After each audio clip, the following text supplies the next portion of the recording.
जय राधा माधव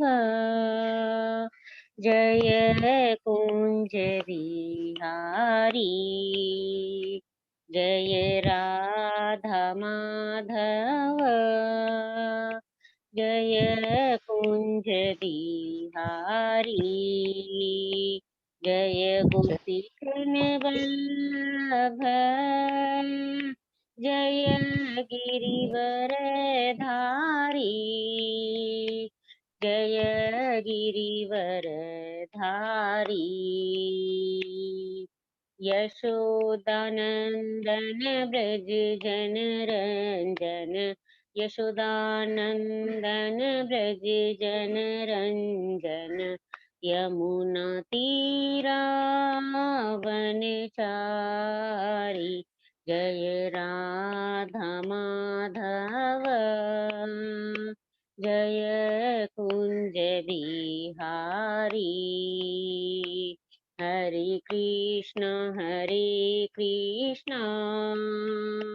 कृष्ण कृष्ण हरे हरे। हरे राम राम राम हरे हरे। हरे कृष्ण कृष्ण कृष्ण हरे हरे। हरे राम राम राम हरे हरे। हरे कृष्ण कृष्ण कृष्ण हरे हरे। हरे राम राम राम हरे हरे। गोविंद बोलो हरि गोपाल बोलो। गोविंद बोलो हरि गोपाल बोलो। जय गोविंद बोलो हरि गोपाल बोलो। राधा रमण हरि गोविंद बोलो। जय राधा माधव राधे। जय राधा केशव राधे। जय राधा गोपीनाथ राधे। जय राधा रास बिहारी राधे। जय राधा मदन मोहन राधे। जय जय गुरुदेव गुरुदेव।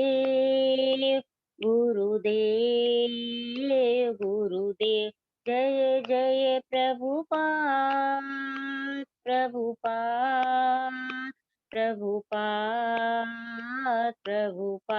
जय जय प्रभुपाद।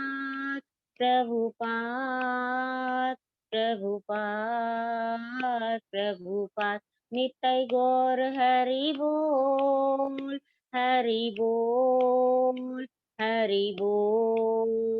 हरि बोल। हरि नाम संकीर्तन की जय। श्रील प्रभुपाद की जय। हरे कृष्णा प्रभु जी। हरि बोल। Thank you so much Pramila माता जी, बहुत बहुत धन्यवाद। नहीं कुछ नहीं, बहुत सुंदर। कभी भी ऐसा नहीं बोलिएगा, एकदम नहीं, बहुत अच्छा हुआ। सभी भक्तों को प्रयास करना इसी तरह से बहुत अच्छा। हाँ, और हम सब बद्धजीव हैं, जितने बहुत प्रैक्टिसर है जो 25 साल से भी कर रहे हैं, तो वो ऐसा कभी नहीं सोचना, एकदम यहाँ है। बहुत अच्छा आपने, नहीं बिल्कुल नहीं सोचना, बहुत अच्छा किया। बहुत बहुत धन्यवाद प्रमिला माता जी। भक्तों को बहुत बहुत धन्यवाद। बहुत सुंदर, मुझे आशा है कि सबने कीर्तन किया होगा। अब हम लोग मंगलाचरण करते हैं। हरे कृष्ण प्रभु जी, दंडवत प्रणाम। हरे कृष्ण प्रभु जी, दंडवत प्रणाम। सबको मेरा दंडवत प्रणाम। ओम अज्ञान तिमिरांधस्य ज्ञानांजन शलाकया चक्षुरुन्मीलितं येन तस्मै श्री गुरुवे नमः। श्री चैतन्य मनोभीष्टं स्थापितं येन भूतले स्वयं रूप कदा मह्यं ददाति स्वपदान्तिकं। वंदेहम श्री गुरु युगपदकमलं श्री गुरु वैष्णवांच श्री रूपम साग्र जातम सहगना रघुनाथम वितम तम सजीवम स्वाएतम आभूतम परितम सहितम कृष्ण चैतन्य देवम श्री राधा कृष्ण पादान सहगना ललिता श्री विशाखा वितांत च। नमो ओम विष्णुपादाय कृष्ण पृष्ठाय भूतले श्रीमते भक्ति वेदांत स्वामी इति नामने। नमस्ते सरस्वती देवे गौरवाणी प्रचारिणे निर्विशेषा शून्यवादी पाश्चात्य देश तारिणे। वांछा कल्पतरुभ्यश्च कृपा सिन्धुभ्येव च पतितानां पावनेभ्यो वैष्णवेभ्यो नमो नमः। नमो महावदान्याय कृष्ण प्रेम पदायते कृष्णाय कृष्ण चैतन्य नामने गौरत्पिसे नमः। हे कृष्ण करुणा सिंधु दीन बंधु जगतपते गोपेश गोपिका कांत राधा कांत नमस्तुते। तप्त कांचन गौरांगी राधे बिंदावनेश्वरी विश्वानुसुते देवी प्रणमामि हरिप्रिये। नीलांचल निवासाय नित्याय परमात्मने बलभद्र सुभद्रायां जगन्नाथाय ते नमः। जय श्री कृष्ण चैतन्य प्रभु नित्यानंद श्री अद्वैत गदाधर श्रीवासादि गौर भक्तबिंद मुखम करोति वाचालम पंगु लंघे यत्कृपातम हम वंदे श्री गुरु मदीन तारिणम परमानंद माधवम श्री चैतन्य ईश्वरम। हरे कृष्णा कृष्ण कृष्णा हरे हरे हरे राम राम राम हरे हरे। श्री श्री मंगलाचरण की जय। शिला प्रभुपाद की जय। हरे कृष्णा। आज के श्रीमद् भागवतम कक्षा में सभी भक्तों का हार्दिक स्वागत है। सभी भक्तों के चरणों में दंडवत प्रणाम है। हम सब भक्त मिलकर करके भगवान श्री कृष्ण साधु गुरु आचार्य सीनियर डिवोटी की कृपा से हम लोग श्रीमद् भागवतम का अध्ययन कर रहे हैं। अभी हम लोग कैंटो 2 के चैप्टर 1 में है। शीर्षक है इस अनुभूति का शुभारंभ।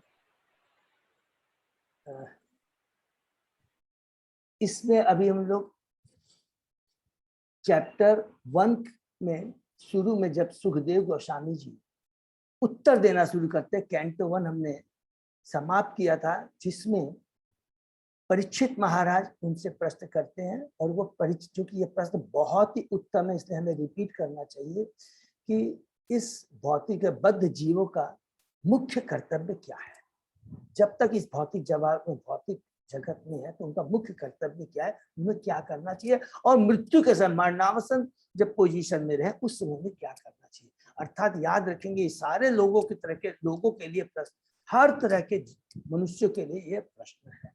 तो उसके उत्तर में तुरंत कैंटो 2 के प्रथम अध्याय में प्रथम श्लोक में शुद्ध गोस्वामी जी प्रश्नों को बहुत एप्रिशिएट कर रहे हैं, क्योंकि उनका जो प्रश्न था परीक्षित महाराज भगवान के शुद्ध भक्त समस्त इस ब्रह्मांड के बद्ध जीव के लिए, मनुष्यों के लिए था।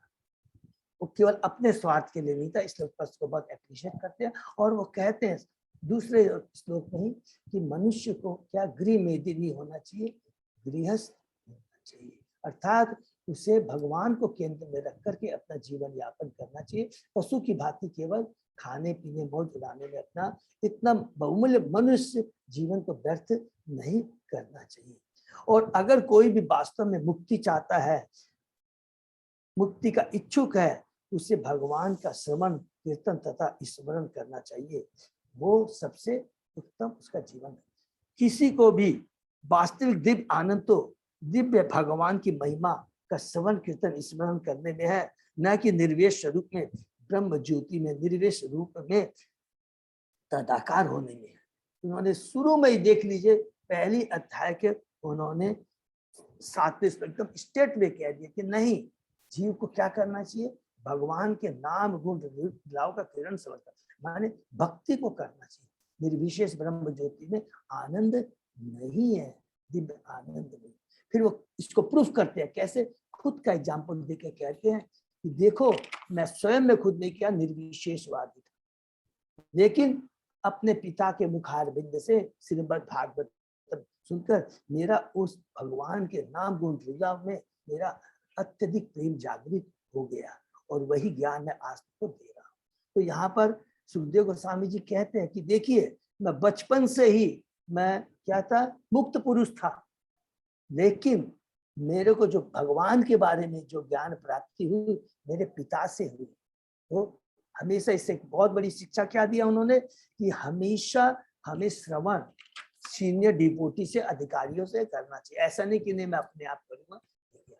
तो उसके बाद में जब हम लोगों ने शनिवार में पढ़ा, एक बहुत इंपॉर्टेंट हमने पढ़ा, क्या आगे सुखदेव गोस्वामी क्या कहते हैं कि ऐसे दीर्घ जीवन से क्या लाभ जिसे केवल इंद्रिय तृप्ति भोग में गवा दिया जाए। इससे तो अच्छा चेतना में किया हुआ, भगवान की भक्ति में किया हुआ एक क्षण भी बहुत ही मान होता है, क्योंकि वह परमार्थ की खोज करने में लगा। कितनी बड़ी बात कहते हैं कि अगर हम लोग इस मनुष्य योनि जो बहुत दुर्लभ है, इसको खाली खाने पीने में उड़ा दे, इसका कोई महत्व नहीं है, उसके बजाय अपने हमने मनुष्य योनि में केवल एक क्षण भी भगवान का नाम ले लिया है, तो वो हमके महान हमें आध्यात्मिक फल प्रदान करेगा। अर्थात भगवान का नाम किसी से मैं किसी मोह पर छोड़ना नहीं चाहिए।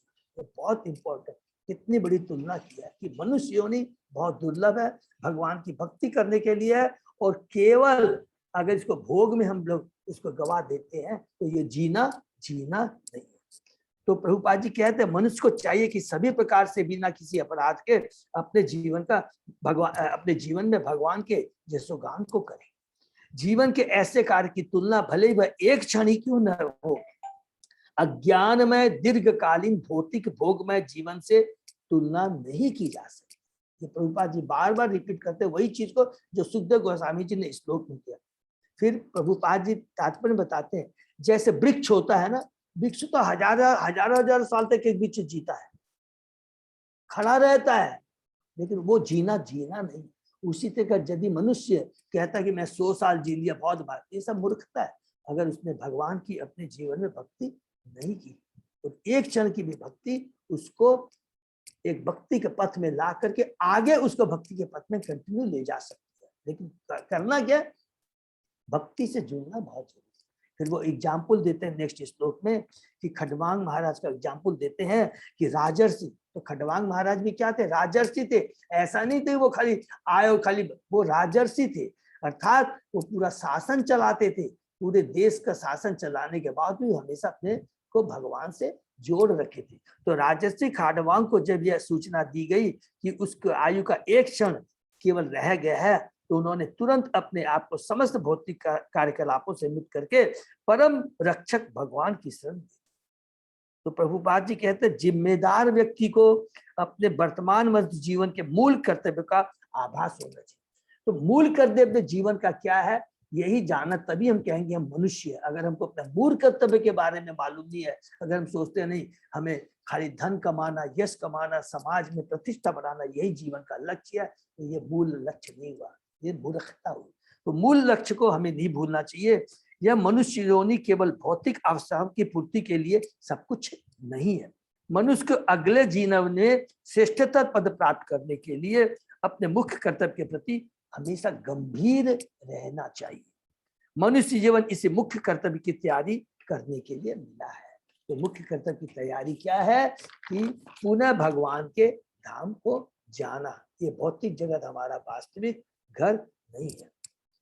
राजर्षि खंडवांग के ऊपर राज्य प्रबंध का पूरा उत्तरदायित्व होते हुए भी अपने जीवन के मुख्य कर्तव्य को वो कभी नहीं भूले।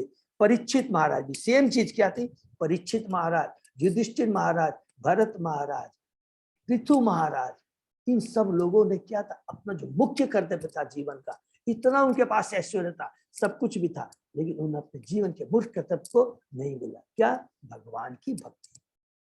इसके बाद सुखदेव गोस्वामी जी कहते हैं हे महाराज परीक्षित, अब वो हिंट देते हैं परीक्षित महाराज को कि हरे खंडवांग महाराज के पास तो केवल एक मुहूर्त था, केवल 48 मिनट था, लेकिन आपके पास तो पूरे 7 दिन है। अर्थात भक्ति के लिए एक देखिए कितना बड़ा हिंट देते हैं सुखदेव गोस्वामी, अरे आपके पास तो 7 दिन कम नहीं होते हैं, ठीक है ना।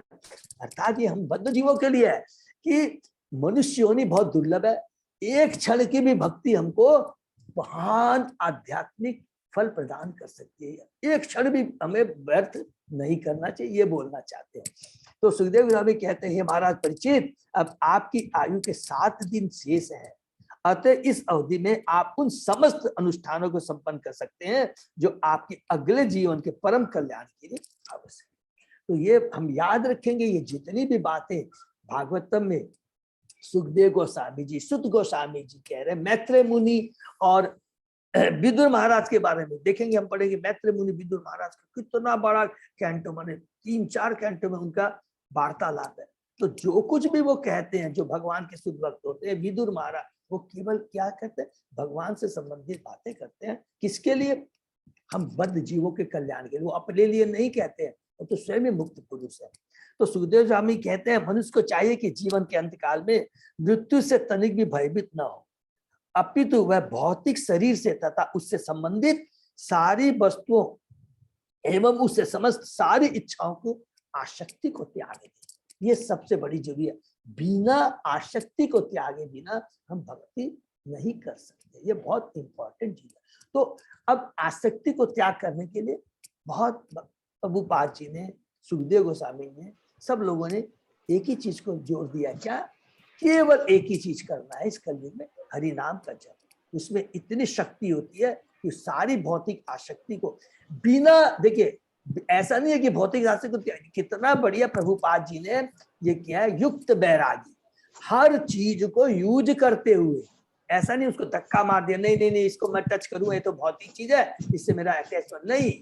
उन चीजों को भगवान की सेवा में यूज करते हुए अगर हम अपना जीवन यापन करते हैं तो हम लोग परम बैरागी, परम सन्यासी हो जाएंगे, ठीक है। ये बहुत इंपॉर्टेंट चीज है। तो हमको सारी चीजों के प्रति, सारी चीजों को नहीं छोड़ना है, हर चीजों के प्रति जो आसक्ति है, चाहे वो हमारी संतान हो, चाहे हमारे संबंधी हो, चाहे भौतिक जगत में जो कुछ भी चीज हो, उनके प्रति आसक्ति छोड़नी है। और सेम याद है कुंती महारानी ने कहा था कि ये मेरे पांडव पुत्र हैं, भक्त हैं, मैं इनका, मेरा हमेशा इनका एसोसिएशन चाहिए, लेकिन जो भौतिक आसक्ति है ना वो नहीं होनी चाहिए उनके प्रति। ये बहुत इंपॉर्टेंट चीज है, ठीक है ना, क्योंकि भक्तों का संग तो बहुत जरूरी है।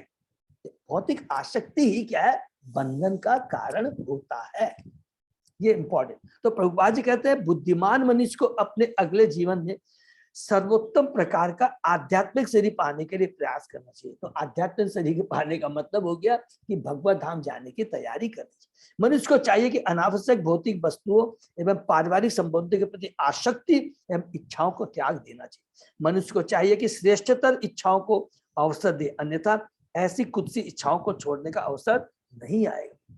इच्छाएं, ये बहुत इंपॉर्टेंट, लास्ट जो हमने श्लोक में प्रभुपाद जी कहते हैं इच्छाओं तो जीव के साथ जुड़ी रहती है, क्योंकि जीव शाश्वत है तो जीव की इच्छाएं भी जो उसके लिए स्वाभाविक है और शाश्वत है। अतः मनुष्य इच्छा करना नहीं छोड़ सकता, किंतु इच्छाओं के विषय वस्तु को बदली जा सकती है। तो जो इच्छा अपने इंद्रिय तृप्ति के लिए, उस इच्छा को भगवान की सृष्टि के लिए हमको लगा देना चाहिए, तो हमारा जीवन सफल हो जाएगा और जितनी भी भौतिक आसक्ति है स्वतः ही वो कट जाएगी। इस तरह मनुष्य को भगवत धाम जाने की इच्छा विकसित करनी चाहिए। तो ये हमने पढ़ा। उसके बाद में भी, इसके बाद में जो एक श्लोक हमने पढ़ा था वो बेसिकली क्या है, हम लोग आगे पढ़ेंगे कि किस, इतना तो हमने भक्ति के बारे में बता दिया, सुखदेव गोस्वामी सोचते हैं, लेकिन जो लोग भक्ति में नहीं है, जिनको भगवान के धाम के बारे में ज्ञान नहीं है, तो कम से कम उनको क्या करना है अब सुखदेव गोस्वामी जी बोलने जाए। और देखिए पूरी भागवतम की सबसे बड़ी चीज क्या है कि जो कुछ भी भागवतम में कहा गया सब चीज बताया गया है जी, पूरा ये भौतिक जगत के बारे में भी बताया गया है, 14 भुवन के बारे में बताया गया है, सब कुछ बताया गया है। लेकिन सबसे बड़ी बात सुखदेव जी व्यास देव जी ने जो लिखी है भागवतम, हर चीज को भगवान से जोड़ करके बताया गया। जब हर चीज को हम भगवान से जोड़ देंगे तो हर चीज में हम भगवान को देखेंगे, भगवान से संबंध देंगे तो स्वतः ही हम भगवान से जुड़ जाएंगे और हम भक्ति से जुड़ जाएंगे। तो ये चीज हम अभी आगे, ठीक है, तो शुरू करेंगे, ठीक है। ओम नमो भगवते वासुदेवाय, ओम नमो भगवते वासुदेवाय, ओम नमो भगवते वासुदेवाय। नारायण नमस्कृत्य नरं चैव नरोत्तमं देवी सरस्वती व्यासं ततो जयम् उदीरति। नष्टप्रायेषु अभद्रेषु नित्यं भागवत सेवया भगवती उत्तम श्लोके भक्ति भवति नैष्ठिकी।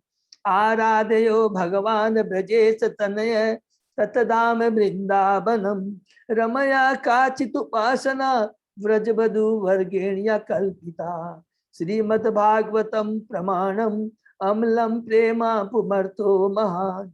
श्री चैतन्य महाप्रभो मतम इदम तत आदरो न पर। हरे कृष्णा कृष्ण कृष्णा हरे हरे, हरे राम राम राम हरे। तो हम लोग आज शुरू करते हैं श्लोक नंबर, तो वो 16 से था कि 16 प्रभु जी खाली ये पढ़े थे श्लोक और उसका वो पढ़े था। हाँ तो फिर हम लोग 16 को थोड़ा सा एक बार रिपीट करते हैं, ठीक है। गृहात् प्रवजित धीर पुण्य तीर्थ जल आपलुत शुचो विविक्त आशीन विधिवत कल्पित आशनी। मनुष्य को घर छोड़ करके आत्म संयम का अभ्यास करना चाहिए। उसे तीर्थ स्थानों में नियमित रूप से स्नान करना चाहिए और ठूस से शुद्ध होकर एकांत स्थान में बैठ जाना चाहिए। तो यहाँ हम जब मैंने ये पूरा ये स्टडी किया देखा, तो यहाँ हम लोग सबसे पहले एक थोड़ा सा यहाँ पर सुखदेव गोस्वामी जी कहते हैं जो भक्ति में नहीं है। और एक चीज हमको याद आ गया कि जब हमने पढ़ा था कैंटो 1 में, मोस्ट प्रोबेबली हो सकता है श्लोक नंबर 23-24 में, लास्ट चैप्टर में परीक्षित महाराज जो सारे मुनि ऋषि वहां इकट्ठे हुए थे उनको कहा था कि आप लोग आपस में परामर्श विमर्श करके मुझे बताइए कि मुझे क्या करना चाहिए। तो उससे ये चीज यहाँ पर ये चीज समझ में आता है। ये बता रहे हैं सुखदेव गोस्वामी जी यहाँ इंगित कर रहे हैं कि वहां पर जितने मुनि ऋषि सब बैठे थे 100% प्योर भक्त नहीं थे, उसमें ज्ञानी भी थे, ध्यानी भी थे, और इसके अलावा और भी जितने लोग हैं उनका तुरंत उनको ध्यान आता है सुखदेव गोस्वामी।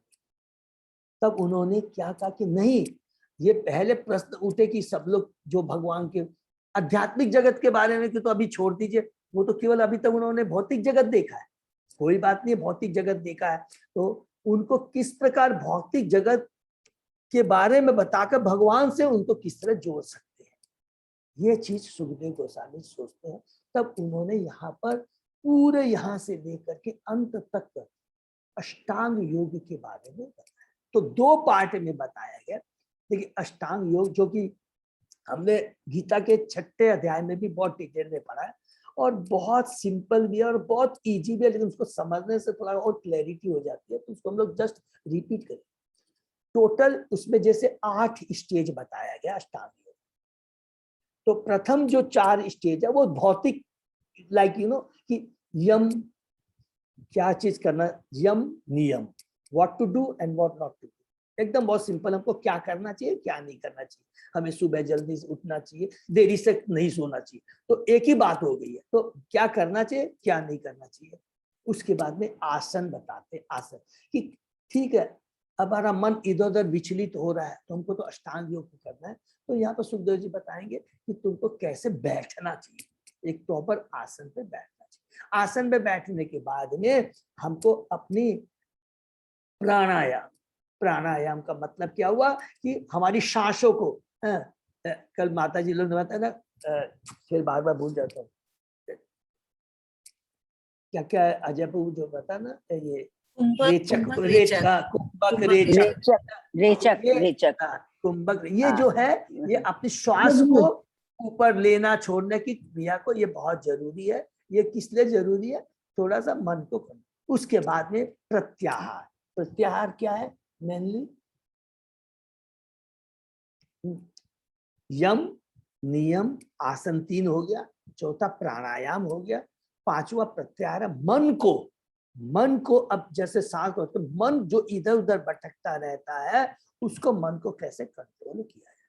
तो मन को कंट्रोल करने के लिए जैसे प्राणायाम तो किया, करने के बाद में थोड़ा और इम्प्रूव, उसके बाद में अब मन इधर उधर नहीं भाग जाए तो उसको कहाँ केंद्रित करना चाहिए, तो मन को कहाँ ले जाना चाहिए, उस स्टेज को बोलते हैं धारणा। और जब एक बार मन जहां धारणा पे चला जाता है, माने एक किसी ऑब्जेक्ट के ऊपर चला जाता है, अब उसको पूरा मन को एकदम, और हमारी धारणा माने मेडिटेशन हो गया, उसको और ज्यादा इंटेंसिफाई कैसे, और ज्यादा उसको पूरा मन में कैसे उस पर ध्यान लगा, उसको बोलते हैं ध्यान। एक तो हो गया कि पहले अच्छा हमको इस पर ध्यान करना है, तो ऑब्जेक्ट आपको तो ये मालूम पड़ गया धारणा। अब ये ध्यान पूरा पूर्ण रूप से होना चाहिए, माने धीरे धीरे, पूर्ण रूप से तो क्या बोलेंगे, इसको और इंटेंसिफाई करना कि मन और इधर उधर नहीं भागे, तो और ज्यादा उसी चीज पर यदि हम ध्यान को केंद्रित करते हैं वो स्टेज कहती है ध्यान। और जब पूरा मन पूरा 100% अब विचलित नहीं होता, 100% वो एकदम उस पर केंद्रित हो गया है, और उस अवस्था को कहते हैं समाधि। और समाधि के बाद में क्या होता है? लिबरेशन।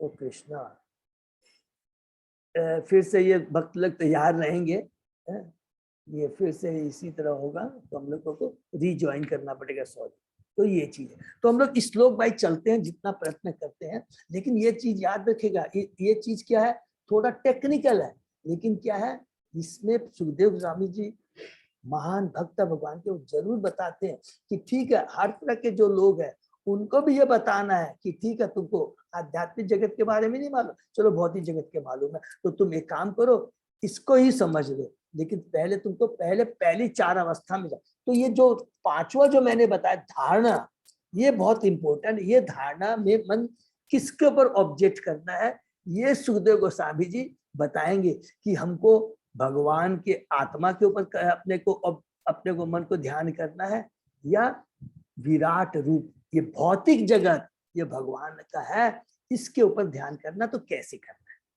तो जो भगवान के भक्त नहीं है, जिनको विश्वास नहीं है कि नहीं हम तो जो चीज देख रहे हैं उसी पर विश्वास करेंगे, और जो चीज दिखाई नहीं देती है उस पर विश्वास नहीं करेंगे, तो सुखदेव गोस्वामी जी बताएंगे कोई बात नहीं है, तुमको जो चीज दिखाई दे रहा है उसी को तुम समझ लो, उसी पर तुम ध्यान करो, और ये भी समझ लेना, तुम बताएंगे ये जो चीज दिखाई दे रही है, जो कुछ है वो भी भगवान की बहिरंगा शक्ति है, जो कुछ है भगवान से संबंधित है, भगवान के बिना कुछ नहीं है। ये सबसे बड़ी क्वालिटी हमारे श्रीमद् भागवतम की। इसीलिए सबको बोला जाता है कि कभी भी ये नहीं है कि फट से जंप करके अरे मेरे को तो कैंटो 10 ही अच्छा लग रहा है, नहीं। भगवान कौन है और भगवान की शक्ति कौन है, भगवान कौन है, भगवान की शक्ति कौन है, हर चीज को जानना बहुत जरूरी है। इसीलिए भागवतम को हमको बहुत सिस्टेमेटिकली कैंटो 1 से टिल 12 चैप्टर तक पढ़ना चाहिए। और ये चीज हमको याद है कि अलर्ट किया गया था, अभी हम लोगों ने पढ़ा कि जन्मादस्य से लेकर के 12वें अध्याय के 12वें कैंटो के अंत तक के श्लोक को हमको पढ़ना चाहिए। ठीक है, तो हम लोग यहाँ पर पढ़े, एकांत में बैठ जाना चाहिए। ये कोई भी बता यहाँ पर क्या हुआ, यम और नियम आ रहा है। यम नियम क्या आया कि उसे नियमित रूप से क्या क्या चीज दिखाया, घर को छोड़ देना चाहिए। ठीक है, उसको हम लोग बाद में अगल में डिटेल में डिस्कस करेंगे। तीर्थ समय नित्य स्नान करना चाहिए, ठीक से शुद्ध होना चाहिए, स्नान करना चाहिए और बैठ जाना चाहिए, यम नियम में आता है। ठीक है ना। तो लेकिन प्रभुपाद जी ने जो तात्पर्य में जो कुछ भी कहा, ये बताते बताते प्रभुपाद जी हमेशा जाकर के हमको क्या है, भक्ति से ही जोड़ देते हैं। ये प्रभुपाद जी के तात्पर्य की बहुत बड़ी क्वालिटी है, बार बार हमको अलर्ट करते रहते हैं। तो चेष्टा करते हैं, चलिए थोड़ा कम ही होगा तो हम लोग एक बार पढ़ते हैं तात्पर्य को। ठीक है। श्रेष्ठतर अगले जीवन की तैयारी के लिए मनुष्य को तथाकथित घर छोड़ देना चाहिए। वर्णाश्रम धर्म का सनातन धर्म की पद्धति कहती है कि 50 वर्ष की आयु के बाद जितनी जल्दी हो सके पारिवारिक भार के वैराग्य ले लेना चाहिए। आधुनिक सभ्यता पारिवारिक सुविधाओं पर आधारित है, जो सुख सुविधाओं का सर्वोच्च मापदंड है। अतः हर व्यक्ति सेवा निवृत्ति के बाद ऐसे घर में रहना चाहता है जो सुंदर स्त्रियों तथा बच्चों से अलंकृत हो। वह ऐसे सुविधापूर्ण घर से बाहर जाने की रंचमात इच्छा नहीं करता। उच्च अधिकारी, अफसर तथा मंत्री मृत्यु के समय तक अपने पदों पर चिपके रहते हैं और वे इन घरेलू सुविधाओं से बाहर निकलने का स्वप्न में भी विचार नहीं करते। ऐसे व्यामोह में बंधकर भौतिकतावादी व्यक्ति इससे भी अधिक सुखी जीवन की विविध योजनाएं तैयार करते हैं, किंतु क्रूर मृत्यु सहसा बड़े से बड़े योजना निर्माता को उसकी इच्छा के विरुद्ध उठा लेती है और इस शरीर को त्याग कर दूसरा शरीर धारण करने के लिए बाध्य कर देती है। इस तरह ऐसे योजना निर्माता को अपने किए गए पूर्ण कर्मों के अनुसार 84 लाख जीव योनियों में से कोई एक शरीर धारण करने के लिए बाध्य किया जाता है। जो लोग पारिवारिक सुविधाओं के प्रति आसक्त होते हैं उन्हें अगले जन्म में इस पापमय लंबी आयु के लिए किए गए पाप कर्मों के कारण निम्न योनि प्रदान की जाती है। ये बहुत इंपॉर्टेंट चीज है। माया इतनी प्रबल है, मैं सोचता हूँ मैं बहुत अलर्ट हूँ, मैंने कोई गलत कार्य नहीं किए, लेकिन माया किस समय हमें झटका दे देगी मालूम नहीं है। तो बुद्धिमानी यही है कि जहां थोड़ा भी रिस्क रहने की दरकार क्या है, यहाँ से निकलने की तैयारी करनी चाहिए। ठीक है, इस तरह मनुष्य की सारी शक्ति नष्ट हो जाती है। मनुष्य जीवन को इस तरह बर्बाद होने से, काल्पनिक वस्तुओं में लिप्त रहने से बचाने के लिए मनुष्य को कम से कम 50 वर्ष की आयु में सावधान हो जाना चाहिए। सिद्धांत यह कि मनुष्य इसे मान ले कि मृत्यु की खतरे की घंटी 50 वर्ष की आयु पूरी होने करने के पहले से बज चुकी है। अतः हर हालत में उसे श्रेष्ठतर भावी जीवन की तैयारी करनी चाहिए। सनातन धर्म संस्था की पद्धति ऐसी बनाई गई है कि इसका पालन करने वाला अगले जीवन के विनष्ट होने की किसी प्रकार की संभावना के बिना श्रेष्ठतर अगले जीवन के लिए प्रशिक्षित हो। संसार भर में पवित्र स्थल उन सेवानिवृत्त व्यक्तियों के आवास के लिए हैं जो श्रेष्ठतर अगले जीवन की तैयारी करने में लगे रहते हैं। तो यहाँ प्रभुपाद जी बताते हैं अलग अलग तीर्थ स्थान बने हुए, ये भगवान की कृपा है हम लोगों की, हम लोग का भारतवर्ष में जन्म हुआ और भारतवर्ष में अलग, अभी वो धीरे धीरे खत्म हो गए, लेकिन प्रभु आज बता रहे हैं कि अलग अलग तीर्थ स्थान बने हुए हैं। एक सर्टेन एज के बाद वहां पर जाकर करके पूर्ण रूप से डिटेच होकर के भक्ति करना चाहिए है। इसलिए बुद्धिमान वंशियों को जीवन के अंत में 50 वर्ष की आयु के पश्चात जीवन के बंधन स्वरूप पारिवारिक आसक्ति से मुक्त होने के लिए आध्यात्मिक कार्यकलाप का जीवन बिताने के उद्देश्य से तीर्थों में जाना चाहिए। मनुष्य को भौतिक आसक्ति से छुटकारा पाने के लिए गृह त्याग करने की संतुति की जाती है, क्योंकि जो व्यक्ति मृत्यु तक पारिवारिक जीवन से चिपका रहता है वह भौतिक आसक्ति को त्याग नहीं सकता, और जब तक वह भौतिक आसक्ति को नहीं छोड़ता तब तक वह आध्यात्मिक स्वतंत्रता को नहीं समझ पाता। लेकिन उसे गृह त्याग करके या तीर्थ स्थान में वैध या अवैध रूप में दूसरा घर बनाकर आत्मसंतुष्ट नहीं हो जाना चाहिए। माने इस घर से निकले और दूसरे घर जाकर के फिर आप भौतिकता में चिपक गए। ऐसे अनेक लोग हैं जो घर छोड़कर ऐसे तीर्थ स्थानों में जाते हैं, किंतु कुसंगति में पड़कर तथा स्त्रियों के संपर्क में आकर पुनः गृहस्थ बन जाते हैं। माया की मोहिनी शक्ति इतनी प्रबल है कि जीवन की प्रत्येक अवस्था में, यहाँ तक कि अपने सुखी घर का त्याग करने के बाद भी मनुष्य ऐसे मोह में पड़ सकता है। अतः यह अनिवार्य कि मनुष्य ब्रह्मचर्य द्वारा यौन लिप्सा से रहित होकर आत्म संयम का अभ्यास करे। जो व्यक्ति जीवन सुधारना चाहता है उसके लिए यौन लिप्सा आत्मघात या उससे भी बढ़कर है। अतः पारिवारिक जीवन से पृथक रहने का अर्थ है, बहुत ध्यान से सुनिएगा, देखिए क्या लिखा। अतः पारिवारिक जीवन से पृथक रहने का अर्थ समस्त इंद्रिय इच्छाओं पर और विशेष रूप से यौन इच्छा पर संयम रखना। ये वास्तविक मतलब है कि मेन उद्देश्य क्या है कि हमें सर्टेन एज के बाद में सारी आसक्ति छोड़कर किसी भी करके हमें भगवान से जुड़ना चाहिए, अपने इंद्रियों पर संयम करके भगवान से जुड़ना चाहिए। लास्ट में यह समुच विधि मन को भौतिक कार्यों से खींचकर भगवान के चरण कमलों में स्थित करने में निहित है। यह सरल विधि सर्वोच्च सफलता पता दिलाने की सहायता होगी। और फिर से रिपीट कर दे कि प्रभुपाद जी ने, चैतन्य महाप्रभु ने हमें आकर कर करके एकदम सरल विधि बता दी है, क्योंकि इस कलयुग में प्रभुपाद जी हमें बताए हैं कि संन्यास इस जीवन में रिकमेंडेड नहीं है। हमको केवल क्या भगवान के नाम के प्रति आसक्ति उत्पन्न कर करके भगवान के नाम गुण लीलाओं का श्रवण कीर्तन स्मरण कर करके हम उच्च लक्ष्य की प्राप्ति कर सकते हैं, इसमें कोई डाउट नहीं है ये। लेकिन ये भी प्रभुपाद जी स्टेज यहाँ पर चूंकि सुखदेव गोस्वामी जी बता रहे हैं कि नहीं, अगर जो पूर्ण भक्ति से शुरू से नहीं जुड़ा उतना भाग्यशाली नहीं है, तो उसके लिए भी क्या रास्ता है वो बताते हैं कि ये अष्टांग योग की विधि को अपनाएं। ठीक है, नेक्स्ट श्लोक। अभ्यसेत मनसा शुद्धम त्रिवृत ब्रह्म अक्षरम अक्षरम परम मन यक्षेत जित्श्वास ब्रह्म बीजम अविस्मरन। उपयुक्त विधि से आसन मार कर मनुष्य मन को 3 दिव्य अक्षरों का स्मरण कराए और श्वास विधि को निर्मित करके मन को वश में करे, जिससे वह दिव्य विजय को नहीं भूले। तो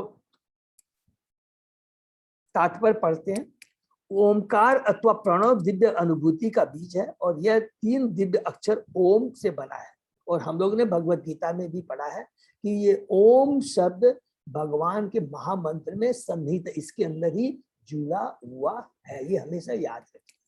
समाधि प्राप्त करने की दिव्य किंतु यांत्रिक विधि के द्वारा जिसे महान योगियों के अनुभव से खोजा गया है, श्वास विधि प्राणायाम के साथ साथ मन से जप करने से भौतिकता में लीन मन को वश में किया जा सकता है। प्राणायाम का हमने पढ़ा, यम नियम पढ़ा, स्नान करना है, शुद्ध होकर करके बैठना है। फिर प्राणायाम के बारे में, अब मन के बारे, मन की आदत को बदलने की यही विधि है। मन को मारना नहीं है, मन या इच्छा को रोका नहीं जा